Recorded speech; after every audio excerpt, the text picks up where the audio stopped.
Чувство, будто мы равняемся на такие страны, как Туркменистан, Северная Корея, африканские страны, в которых интернет стоит очень дорого. В Таджикистане скорость интернета остается самой низкой в регионе. В обновленном рейтинге Speedtest Global Index по скорости интернета, по данным на январь 2020 года, Таджикистан ухудшил позицию на одну строку.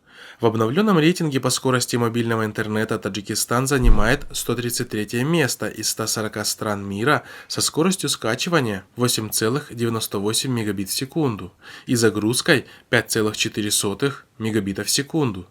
Самый плохой рейтинг у Палестины, где скорость скачивания 6,43 мегабита в секунду и загрузка 2,16 мегабита в секунду.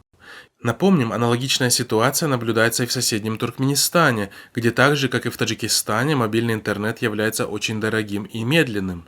این حال در تاجیکستان زیاده از 3 میلیون مشتریان شبکه‌های اینترنتی موجود بوده، زیاده از 80% آنها هدفمندانه یا غیر اختیار توسط شبکه‌های По мнению наблюдателей, как власти Таджикистана, так и власти Туркменистана намеренно завышают цены на интернет и умышленно занижают скорость соединения, чтобы ограничить доступ населения к беспрепятственному получению информации.